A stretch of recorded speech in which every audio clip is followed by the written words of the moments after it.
저는 인기가 너무 많으시기 때문에 예. 오히려 그 조금 당선이 쉬운 직으로 가시는 게 맞다고 봐요. 예, 선거를 치러본 입장에서 예. 저기에 취하면 답이 없거든요. 아, 인기에. 인기에 취하면 정말 그 우리 국민의힘을 좋아하지 않는 지역구를 못 가게 되는 경우들이 많아요. 아하. 예를 들면은 황교안 전 대표가 종로로 출마할 때 예.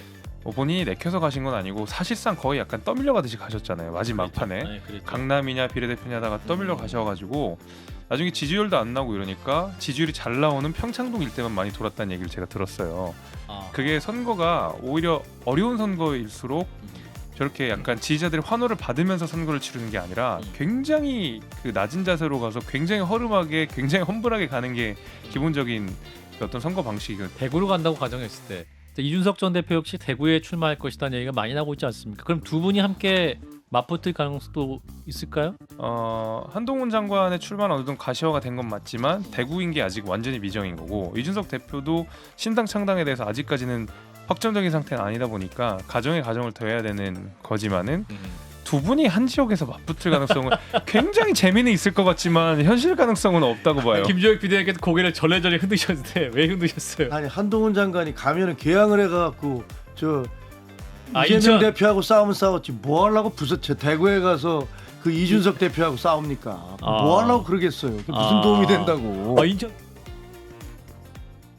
네, 한 주간 쟁점이 될 이슈들 패널들의 직감으로 미리 들어보는 시간이죠. 한판 직감. 오늘도 이 두 분과 함께합니다. 먼저 김재섭 국민의힘 서울 도봉갑 당협위원장 어서 오십시오. 네, 안녕하세요. 도봉구 아나운서 도나스 김재소입니다. 네, 이어서 민주당 전세사기 고충 접수 공동센터장이세요. 권지웅 전 더불어민주당 비대위원 어서 오십시오. 네, 전세 사기 일하고 있는 권지웅입니다. 예, 우리 권지웅 비대위원이 우리 김종혁 전 비대위원의 오프닝을 듣고 큰 충격을 받고 이제 민생 챙기고 있습니다. 제가 하면서 네. 그리고 민주당 지도부에서도 엄청 챙기고 있습니다. 나는 권지웅 최고위원이 하는 거는 인정합니다. 지도부 잘 모르겠어. 홍익표 원내대표님도 그렇고 이재명 대표님도 열심히 하고 계십니다. 여야 모두 힘써 주시기 바라고요. 네. 자, 내년 4월 총선이 이제 본격적으로 뜨거운 이슈가 되고 있습니다. 본인의 의사와 상관없이 이분은 연일 뉴스 중심인데 한동훈 법무장관의 출마설 꾸준히 거론되고 있습니다. 지난 17일에는 대구 방문을 시작으로 또 내일과 24일에는 각각 대전과 울산을 가죠. 그래서 이 법무부는 정치 행보와 무관한 순수한 정책 그 현장 방문 일정의 입장입니다만 정치권 압박에서는 이제 전국을 돌면서 총선을 염두에 둔 행보다라는 해석인데 첫 번째 질문. 활동 보폭을 넓히는 한동훈 법무장관 총선 출마해서 국민의힘의 구원투수가 될 수 있을 것인가? 도나스? 네. 네, 자 우리 김재섭 위원장부터 말씀을 주시면 한동훈 장관의 행보. 총선 출마가 이제 가시화된 것 같긴 해요. 뭐 차기 법무장관 뭐 인사검증에 들어갔다라는 언론 보도, 그다음에 뭐 출마할 거라는 예측이 실려 있는 보도 이런 것들이 하나둘씩 나온다는 것 자체가 이미 한동훈 장관의 출마를 위해서 여러 가지 준비를 하고 있다 이렇게 충분히 이해할 수 있을 것 같고요. 예.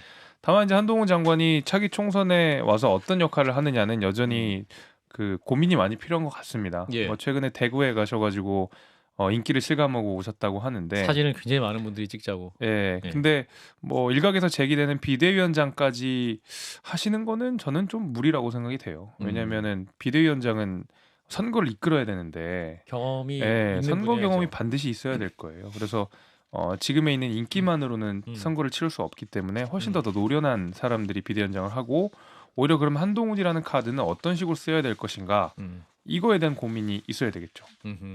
그렇군요. 일단 구원투수가 될 것인가 이 질문에 대해서는 명확한 답변을 안 해주셔가지고 네, 구원투수. 아마 고민이 되실 것 같아요. 그러니까 예를 들면 수도권에 출마를 한다고 했을 때 잘못하면은 한동훈이라는 카드도 잃어버리고 어려운 지역에 출마를 하게 되면 혹시 낙선을 하게 되면 네, 혹시라도 굉장히 어려운 지역으로 가셔서 낙선을 하게 되거나 하면은 한동훈 장관이 국민의힘에서는 굉장히 큰 자산인데 선거도 뭐 질 수도 있고 게다가 한동훈이라는 카드 자체가 국민의힘에 불어넣는 활력 같은 것도 사라질 수 있기 때문에 예.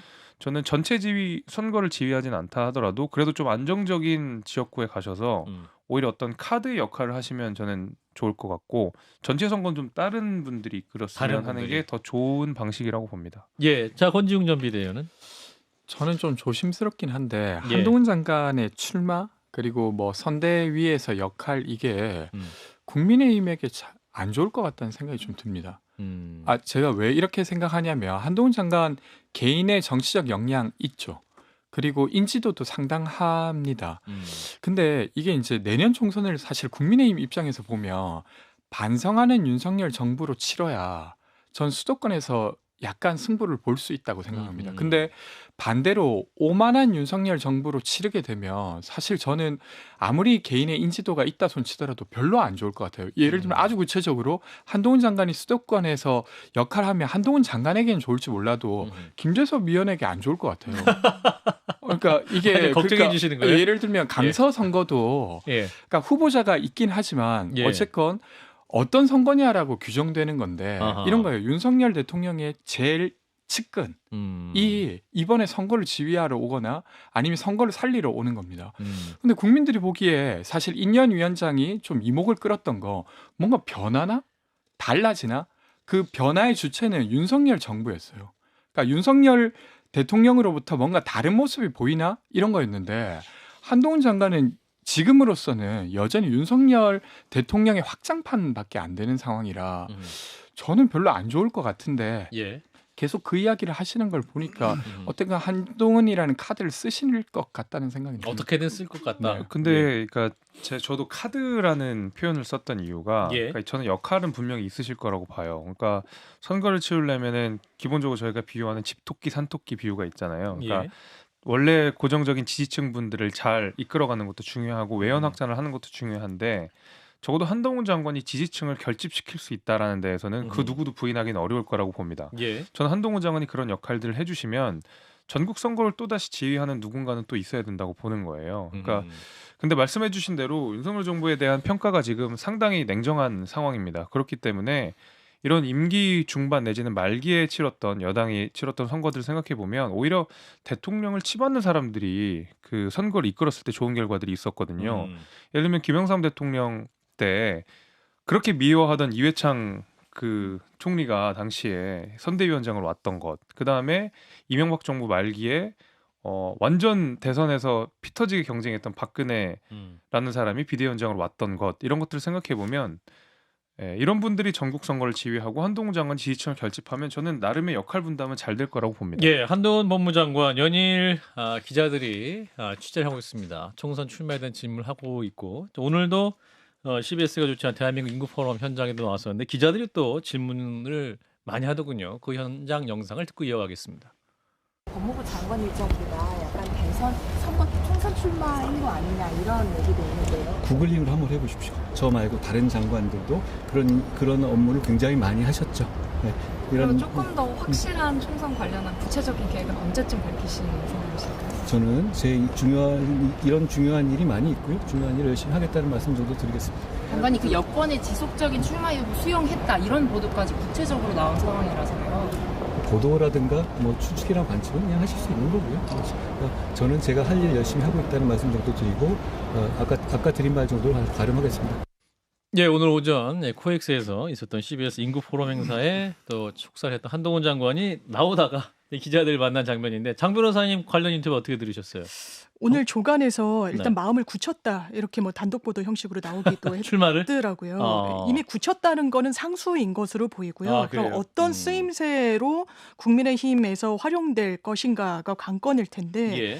지금 선거를 당장 치러야 되는 김재섭 전 위원도 예. 말씀하시잖아요. 당협위원장도 정치 경험이 없습니다. 정치적으로 점검받았다는 건 야당, 민주당 의원들과 말싸움을 한 거예요. 아주 정통 지지층들의 속을 후련하게 만들어주는데 사실 그칩니다. 그 이상의 확장성을 평가받은 바가 없고 보여줄 거라는 기대도 하기 어렵습니다. 그렇다면 지금 정권의 한 복판에서 치러지는 선거, 심지어 윤석열 대통령이 잘했다라고 하더라도 정권 심판론이 힘을 받을 수밖에 없는 구조인데 30% 박스권 지지율에 갇혀있는 상황에서는 더더군다나 정권 심판, 실정을 점검하는 선거가 될 수밖에 없습니다.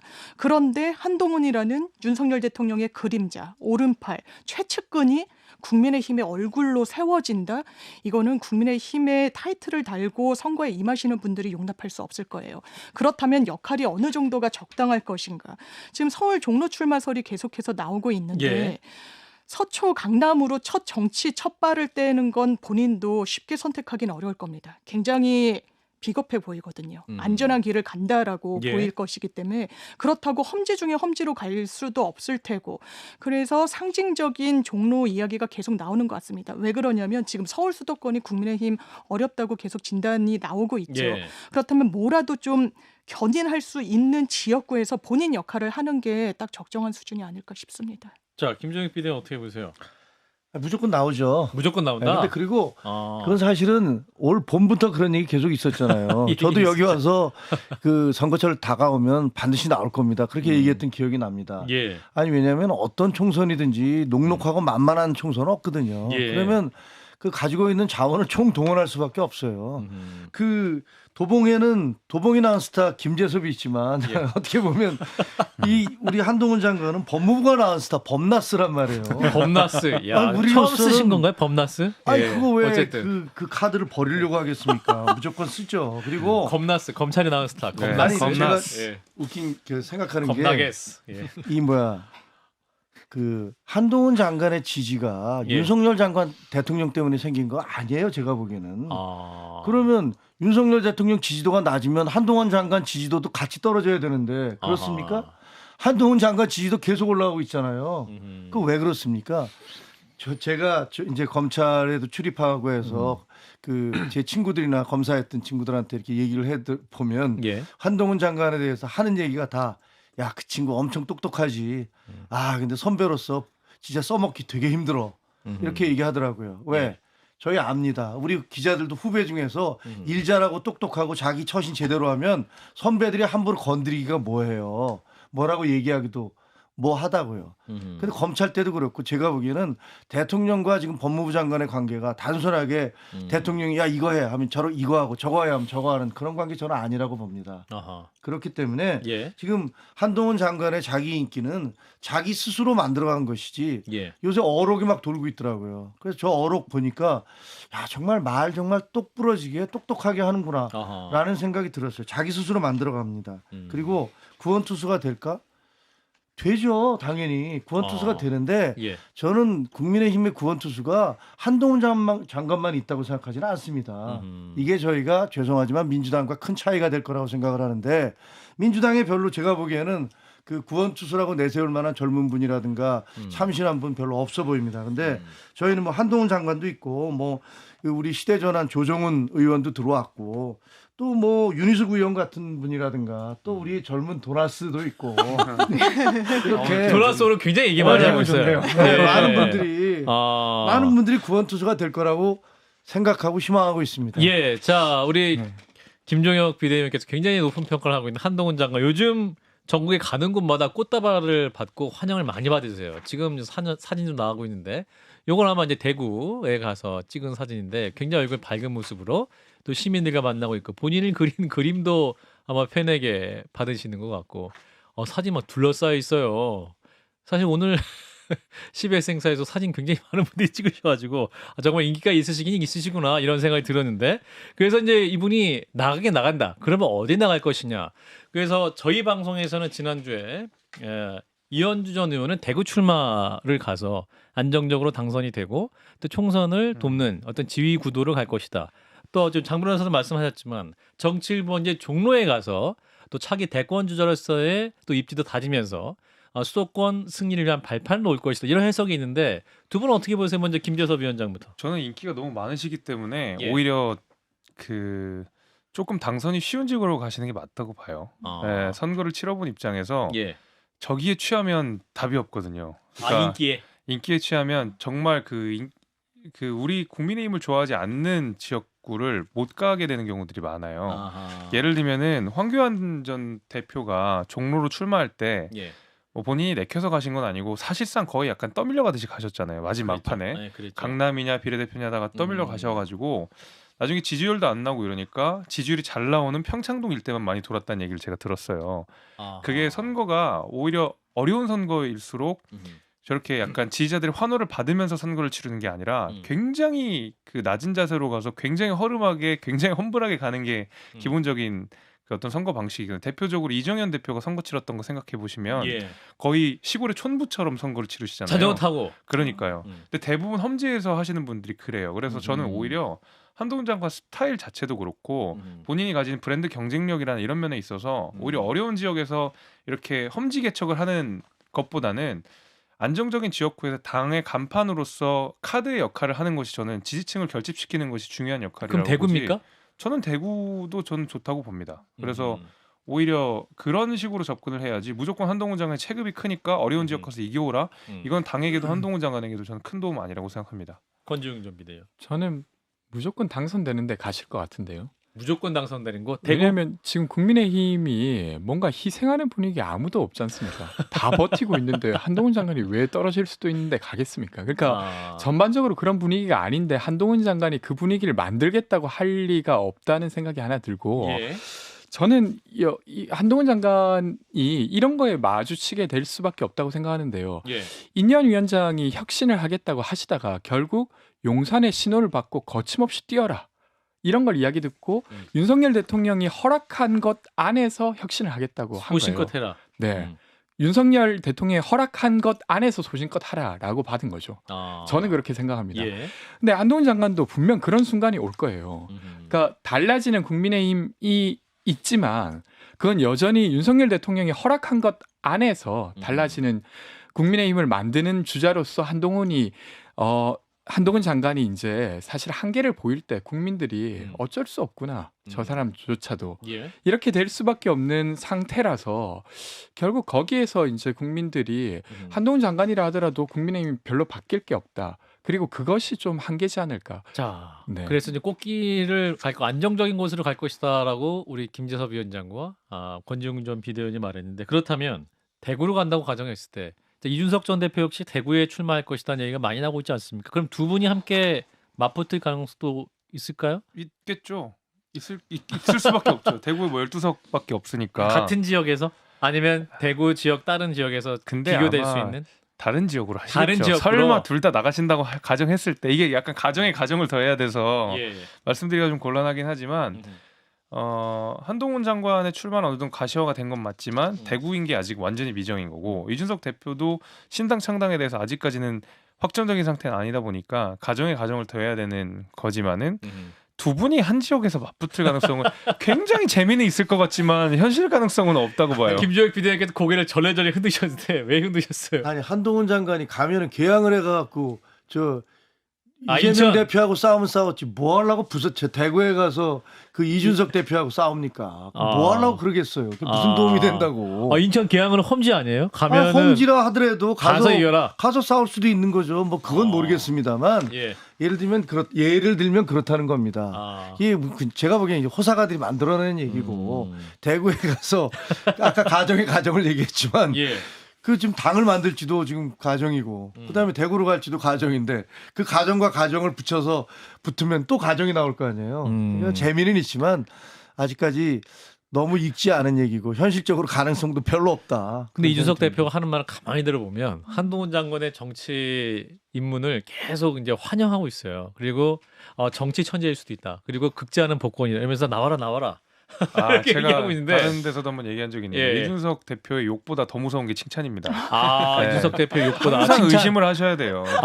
이준석 대표 뭔가 칭찬하고 있다면 뭔가 의심해야 된다. 그러면 이제 뭔가 수렁에 빠지고 있구나라는 생각을 일단 먼저 하는 게 필요하다고 생각이 되고. 도나스 얘기 하나도 안 하더라고 이준석 대표가. 네, 저는 차라리 이제 그게 나은 것이. 무관심이 제일 좋다. 왜냐하면 한동훈 장관이 엄청나게 큰 변수잖아요. 그렇죠. 그러니까 이준석 대표가 신당 창당을 했을 때 가장 큰 변수가 한동훈 장관이에요. 어디로 나올지 모르고 그렇죠. 어떤 역할을 할지 모르고 나왔을 때 어떤 파급력이 있을지를 예측 불가능한 상태이기 때문에 윤석 대표는 하루라도 빨리 링 위에 한동훈 장관을 올리고 싶어 할 거예요. 네, 만약 경쟁 상대로 생각한다 그러면 저는 그래서 그 칭찬이라고 하는 것을 대단히 무섭게 새겨야 된다라는 생각을 하고 있습니다.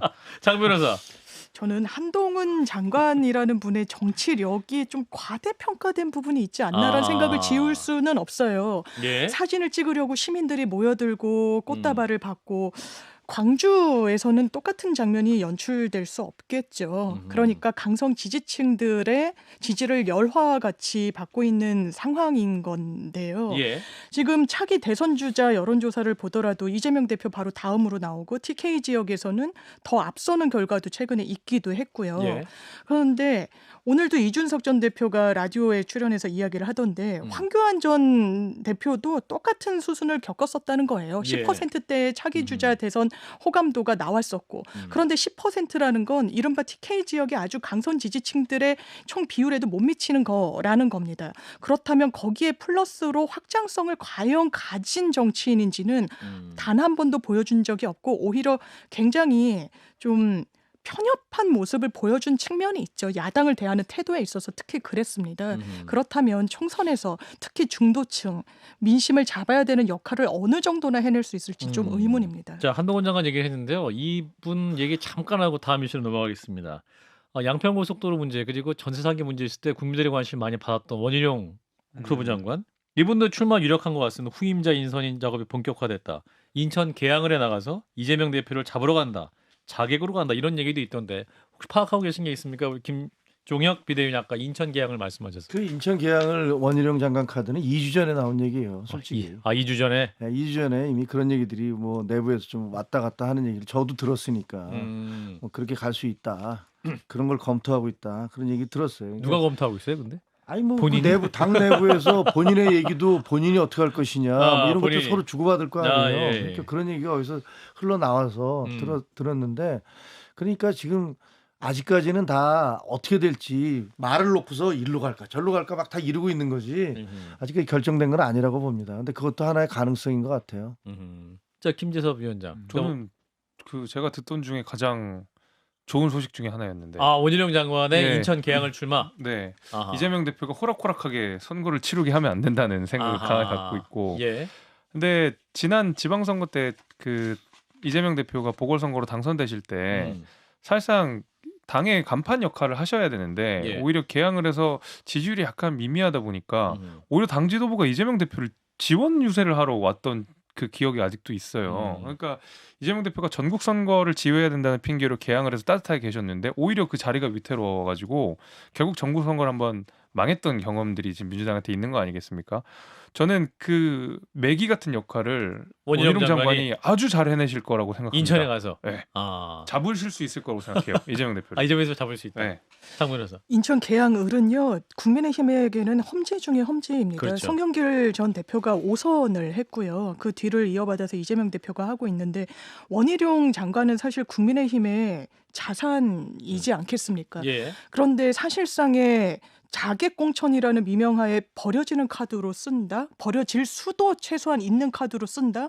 본인이 그걸 수용할 수 있을 것인가부터 이게 과연 국민의힘의 전체 선거판에 도움이 되는 전략이라고 볼 수 있을지도 좀 의문이에요. 왜냐하면 중량감 있는 정치인 그리고 서울 수도권에서 어쨌든 인지도가 상당히 높은 정치인이 손에 꼽을 정도 아니겠습니까? 예. 뭐 여야 막론하고요. 그렇기 때문에 인천 계양을은 하나의 카드로 점검할 수는 있어도 현실화되기 어렵지 않을까 전망합니다. 권중빈의 짧게 듣고. 저도 쉽지 않을 것 같은데 인천 일단 계양을 사실 원희룡은? 내년 총선의 핵심은 국정 지지율입니다. 근데 국정 지지율이 안 나오는 상태에서 모험할 수 있다? 모험 못 하실 것 같다는 생각이 원희룡 장관. 네, 모험 원희룡 못 하실 것 같다. 장관이든 다른 국민의힘 의원들이든 출마자든. 네. 자, CBS 라디오 박정우의 한판 승부 함께하고 계십니다. 예, CBS 라디오 박정우의 한판 승부 함께하고 계십니다. 한판 직감 짚어보고 있고요. 두 번째 이슈 넘어가 보겠습니다. 자, 연락망으로 새 과시하는 이준석 대표. 결국 제3당의 길을 갈까? 이준석 전 대표가 이제 자신을 지지하는 세력이 가입하는 이른바 온라인 연락망을 지금 계속 업데이트하고 있습니다. 어제 저녁 9시 기준 4만 명 정도 참여했다. 중복 데이터 비율 2% 정도. 매크로나 이상 데이터 증후는 없다라고 본인 또 SNS에 올리기도 했는데, 자, 이준석 대표의 행보 어떻게 볼까? 결국 제3당으로 간다 이렇게 봐야겠죠? 도나스 아직까지는 그렇게 볼 수밖에 없을 것 같은데요. 오늘 만나셨어요, 그죠? 예, 오늘 하태경 의원 출판 기념회에서 예. 와서 축사를 하시고 저는 사회를 봐가지고 사회자였어요? 어떻게 하다 보니 그렇게 됐습니다. 우리 예. 김재섭 위원장이 재능이 많으시네. 사회도 네, 보시고. 어쩌다가 그렇게 예. 됐는데 여튼 거기서 뭐 메시지 이런저런 메시지를 내셨는데 예. 그러니까 하태경 의원과도 나는 길이 다를 수 있다라는 이야기를 백브리핑 중간에 하신 걸로 제가 알고 있어요.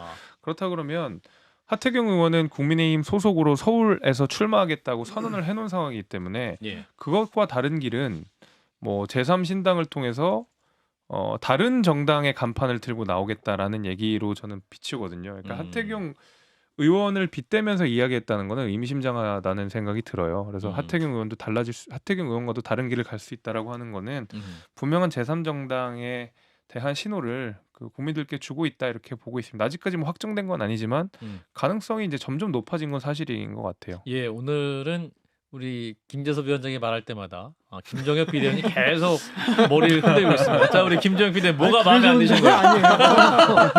뭐가 마음에 안 드시는 거예요? 말씀해 목이 보세요. 좀 힘들어. 아니 이런 목 운동을 한 건데. 목이 힘들었다.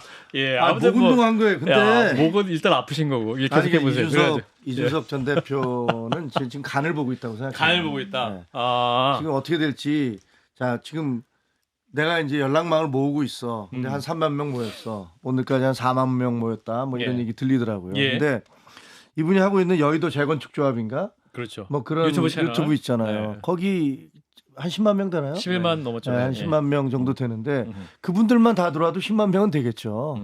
근데 그게 한 지가 꽤 됐는데 처음에는 사실 그 여의도 재건축 조합 호기 있게 나갔을 때 야 저 100만 명 금방 돌파하겠다. 왜냐면 100만 명 돌파하는 유튜브들도 많거든요. 예. 그래서 그렇게 될 줄 알았어요. 근데 한 3만 명에서 계속 정치하다가 지금 요새 이제 12만 앞두고 목소리가 예. 높아지면서 이제 올라갔는데 예.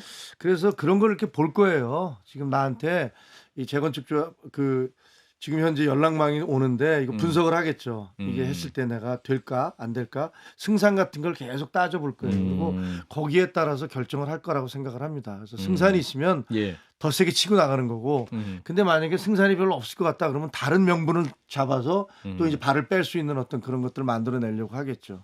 그럴 것 같아요. 아직까지는 간을 보고 있는 단계다. 제3 그런 것 단계를 같아요. 아직까지는 명확히 가는 것 같지 않다. 정확한 결정을 내린 것 같지는 않아요. 정확한 것 같지 않다. 자, 우리 권지웅 전 비대위원은 정확하지 않습니까? 보시기에?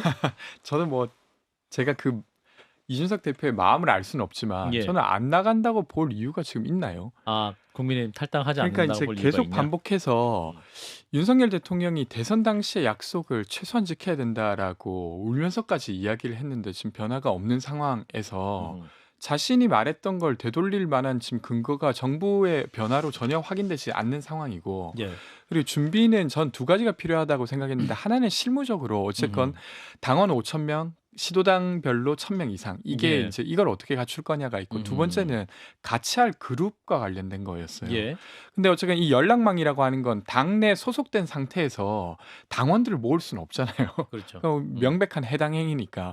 그러니까 그걸 우회적으로 지금 연락망이라고 하는 형태로 지금 모으기 시작한 거고. 예.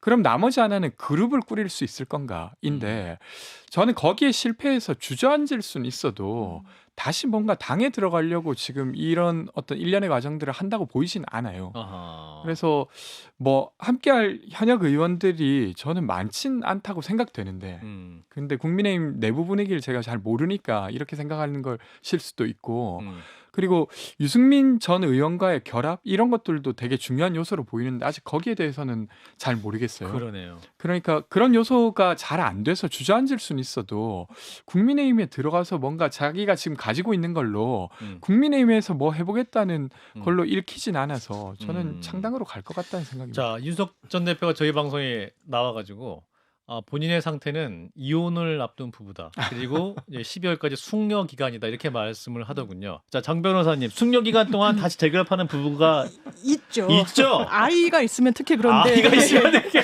여기서 아이가 무엇일 것인가, 공통의 관심사, 공통의 관심사. 공통의 이익, 아, 육아 공동체로서의 뭔가 어떤 헤어질 수 없는 마지막 그런 것, 그걸 알겠습니다. 교집합을 갖고 있을 것인가. 윤석열 대통령과 제가 이준석 권지웅 대표. 비대위원의 말씀을 들으면서 예. 저는 최근까지는 상당히 헷갈렸어요. 이 이준석이란 정치인이 나갈까? 안 나갈 수도 있으려나? 왜냐하면 박재홍의 한판 승부에 나와서는 또 이렇게 이야기하더라고요. 예, 나 비대위원장 시켜주면 110에서 120석 얻을 수 있어. 그렇죠. 이 말인즉슨 안에 있을 가능성을 상당히 여지를 둔 워딩이잖아요. 네네. 그런데 오늘 또 바로 만나고 오신 분으로는 결단을 내린 것 같다. 이렇게 또 판단하시는 데는 이유가 있을 텐데 그런데 제가 권지웅 비대위원 말씀을 들으면서 그럼 당에 다시 복귀했을 때 어떤 풍경이 펼쳐질 것인가. 심지어 본인이 윤석열 정부의 대선 승리를 위해 일조한 부분을 갖고 양두구육이라고 언급을 했어요. 예. 양의 머리를 걸고 개고기를 팔았다고까지 이야기를 했습니다. 여기서의 개고기는 윤석열 대통령 내지 그 정부를 언급한 거예요. 국민들을 실망시켰다는 거죠. 그 말이 이번 정부한테는 상당히 언짢고 아플 텐데 어쨌든 그 말을 던진 장본인은 이준석 대표입니다. 그런데 총선에서 탈당하거나 신당 창당을 하지 않고 당내 몸담으면 또 윤석열 정부의 승리를 위한 총선 지원을 할 수밖에 없는 상황인데 예. 그 선택을 했을 때 국민들이 뭐라고 이준석 대표를 평가하겠습니까? 그때는 정치적인 사실상 생명도 상당히 위태로울 수밖에 없을 거예요. 예. 지금 신당 창당론을 이야기하면서 정치적 체급을 상당히 키워가고 있어서 신당 창당이 딱 되면은 오히려 그게 쪼그라질 수도 있다라는 언론의 전망들도 나오는데 심지어 쪼그라들더라도 지금은 나가지 않을 수 없는 상황이다. 나가지 않을 도리가 없다. 이런 생각이 좀 듭니다. 예. 자, 이제 이준석 전 대표의 제3 신당이 만들어진다면 이제 지난 15대 총선 1996년의 자민련 혹은 2008년 18대 총선의 친박연대와 또 유사할 것이다. 라는 또 진단도 나옵니다. 우리 김정혁 전 비대위원께서 또 취재 많이 해보셨으니까 감각으로 보실 때 어떠세요? 친박연대 자민련 정도의 선거에서 예. 기자들이 예측하는 게 항상 틀려요. 왜 틀리냐면 그 4년 전의 선거를 가지고 예. 4년 뒤의 선거를 그 예측을 하거든요. 지난번에 이랬으니까. 그러니까 어떻게 보면 경험의 노예가 되는 거예요. 아하. 야, 이 전 선거에서 이랬으니까 이번에도 이럴 거야. 근데 선거를 치러 보면 4년 뒤면은요. 그 수도권 같은 경우는 한 40%가 바뀌어요. 다 바뀌는 거야, 사람들이. 그런데 4년 전에 그때 그랬으니까 이번에도 이럴 거야. 유권자의 성향이나 뭐 분포가 그렇죠. 달라진다는 예. 것이죠. 분위기도 달라지고 예. 또 나이도 더 들고 다 달라지거든요. 근데 지금 얘기하는 건 25년 전에 있었던 27년 전에 있었던 자민련 얘기. 1996년도에 27년도에 JP의 자민련이 예. 그때 제가 출입 기자였거든요. 아. JP의 자민련이 이렇게 됐었어. 김종필. 이렇게 얘기를 합니다. 예. 그다음에 친박연대 2008년 4월 9일. 이건 몇 년 전이에요? 15년 전이네요. 15년 전에 그때 친박연대는 이랬어. 그 두 개를 기준으로 얘기한다는 건 제가 보기엔 그냥 어불성설이고요. 그냥 그거야말로 말 안 되는 소리고 지금 달라진 상황에서 지금의 어떤 유권자들의 성향이라든가 생각 이런 것들을 기초해서 얘기를 해야 되죠. 지금 대구가 27년의 대구하고 같습니까? 그리고 지금 뭐 15년 전에 그때하고 선거가 같지 않아요. 예. 그래서 제가 보기에는 그냥 하는 소리고요. 아마 이준석 대표는 이번에 세 가지 선택이잖아요. 잔류하느냐, 나가서 신당을 만드느냐, 아니면 중간에 주저하느냐. 아까 우리 권지웅 비대위원 그 얘기한 대로. 근데 한 가지 분명한 건 이번에 만약에 국회의원에서 당선되지 못하면 정치적으로는 거의 끝장이라는 그런 네 번째 떨어지는 거 아닙니까? 거의 끝장일 거예요. 그러니까 본인의 고민도 무지하게 깊을 겁니다. 만약에 중간에 무너진다? 제가 보기엔 그건 선택할 수 있는 게 아니고 둘 중에 하나예요. 나가든가 남든가. 근데 다 가능하다고 봅니다. 뭐 지금 두 분께서는 남아있을 가능성 별로 없다. 그렇지 않다고 봅니다. 예, 뭐 자, 이런 정치라는 가운데 것들은. 또 이준석 신당에 합류할 것 같았던 더불어민주당 이상민 의원 지금 국민의힘 입당을 진지하게 고민하고 있다라는 얘기가 있고 또 무엇보다 그 국민의힘 혁신위에 가서 초청하는 강연에도 참여할 것 같다는 뉴스가 있는데 자 권지웅 전 비대위원 자, 이상민 의원의 행보는 어떻게 보고 계세요? 아니, 사실 저는 당내에서 이견 말하는 정치인들이 더 많아져야 된다고 생각하는 편입니다. 예. 근데 사실은 타당으로 넘어간다고 하는 건 좀 예. 다른 측면이 있어요. 아. 게다가 특히나 지금 윤석열 정부의 행태를 민주당원으로서 보면서 국민의힘으로 들어갈 수도 있다는 말을 저는 쉽게 할 수 없는 말이라고 생각됩니다. 물론 진영을 넘어 공감을 해야 되고 하지만 네. 그래서 게다가 이제 이상민 의원께서 민주당에서만 4선을 했고 그리고 전체적으로 5선 국회의원으로서 당내 비판을 한다고 하는 거 당을 바꾸기 위함이었잖아요. 예. 근데 그 노력을 저는 아직 더 할 게 많다고 생각되는데 이제 진절머리 나서 나가겠다 이렇게 하시는 건 좀 좋은 모습은 일단 아니라고 생각되고요. 예. 저는 평소에는 사실 타당에 가서 강연도 하고 이런 것들이 문제라고 생각하지 않습니다. 예. 근데 지금처럼 이렇게 의심받을 때는 아. 좀 자중하는 게 맞지 않았나 이런 생각이 듭니다. 근데 그동안 너무 외로우셔가지고 네. 그 당에서 그런 비판의 목소리를 낼 때 뭐 개딸들이라든지 그 어떤 과격한 지지 세력들이 숨도 못 쉬게 막 문자 폭탄 보내고 그러니까 뭐 또 당내 의원들도 그렇게 또 지지 안 해주시는 것 같고. 그걸로 외로우셨을 수는 있을 것 같아요. 저도 예. 막 문자 많이 받고 네. 뭐 글 쓰면 늘 나가라고 하고 국민의힘 가라고 하는 공격을 많이 받아서 아, 국민의힘 가라는 분이 있어요? 예, 권지웅 뭐 비대위원도? 많이들 그렇게 어서 오세요. 어서 오시네 또. 모든 웰컴입니다 영어로. 아, 거기는 전세사기 문제 안 달아주시나요? 왜 안 들어요? 와서 안 달아주세요. 되잖아요. 제가 다 알고 있어요. 안 알고 있네, 다 알고 있네. 아. 자 계속해주세요. 그래가지고 그래서 근데 이제 그 외로움을 모르는 바는 아닌데 모르는 건 아니나. 근데 그렇다고 해서 정말로 그런 비판을 하는 사람이 아예 없지도 않습니다. 음. 그러니까 지금 원칙과 상식이라고 이름을 드러내고 하시는 분도 있고 예. 그게 아니라 물밑에서 야 이게 당이 좀 더 나아질 수 있는데 왜 예. 이럴까 이런 이야기 할 수 있는 사람들 저는 적지 않다고 생각해요. 음. 저만 해도 그렇게 생각하는데 하물며 오선 의원이 만날 수 있는 사람이 왜 없겠습니까? 그래서 저는 지금 단계에서 이런 이야기 하시는 건 별로 좋지 않아 보인다. 자 김종국 네. 비대위원은 뭐 웰컴이라고 굉장히 하셨고, 자 우리 김재섭 위원장은 저는 두 손 그렇게- 들고 우리 저- 조정원 의원이 네. 그좀 뭡니까 큰 값을 쳐서 받아들이겠다.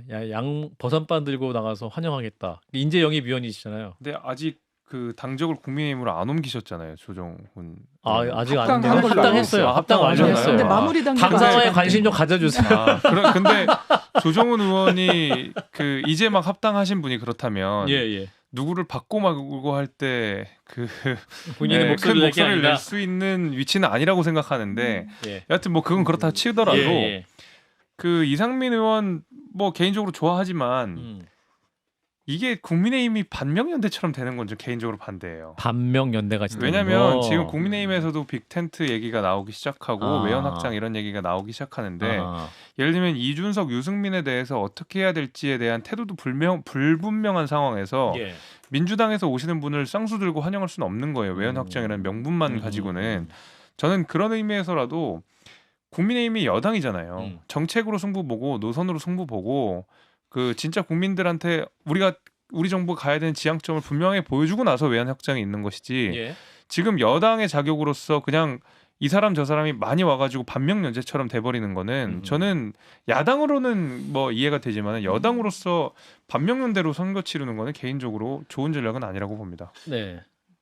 네, 우리 김정희 PD 하신 저는 말씀 있으시죠? 개인적으로는 이상민 의원과 양양자 그 전- 한국의 희망 예, 대표. 예, 대표가 둘 다 국민의힘으로 올 거라고 예상을 합니다. 아 그래요? 예, 예. 물밑에서 들으신 바가 있고 아니 뭐 있으시군요. 그건 아니고 제가 개인적으로 두 분하고도 좀 가까운 편인데 예. 그래서 이래저래 얘기를 해보면 그 두 분의 성향은 다 사실은 온건 보수, 중도 보수 정도의 성향이에요. 아. 원래 그래요 두 분이. 예. 그런데 그 동안에 어쨌든 뭐 중도 정도 성향의 약간 보수적인 성향이니까 민주당에서도 별 문제가 없었는데 제가 보기에는 이재명 대표가 집권한 이후에 보여지는 민주당의 어떤 그 변화들 그리고 개딸로 상징되는 그런 폭력적인 그런 모습들 이런 것들에 예. 그 두 분은 도저히 저당하고는 같이 갈 수 없겠구나라는 생각을 한 걸로 저는 생각을 해요. 이미 결론이 나 있다. 아니 뭐 저 별로냐 그 두 분이 내시겠지만 그러나 제가 관측하기에는 결국은 아마 그래서 그 국민의힘과 함께 손을 잡고 갈 거라고 저는 기대하고 있습니다.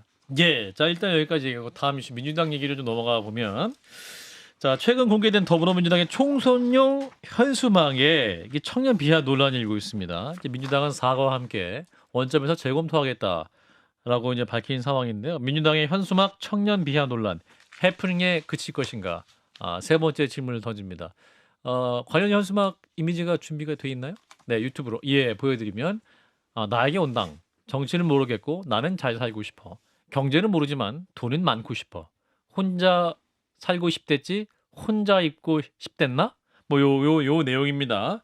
자, 이 내용 왜 문제가 됐던 것인지 자 권지웅 전 비대위원부터 좀 말씀 주시죠. 네, 일단은 제가 봐도 문제라고 생각하는데요. 예. 그러니까 어느 사람이나 돈 많고 싶고 잘 살고 싶죠. 음. 근데 그 욕구를 뭐 부정하자는 의미가 아니라 예. 사실 전체나 구조는 전혀 상관없이 나만 잘 살면 된다라고 어느 세대를 특정하는 게 그게 어떻게 가당키나 한 일입니까?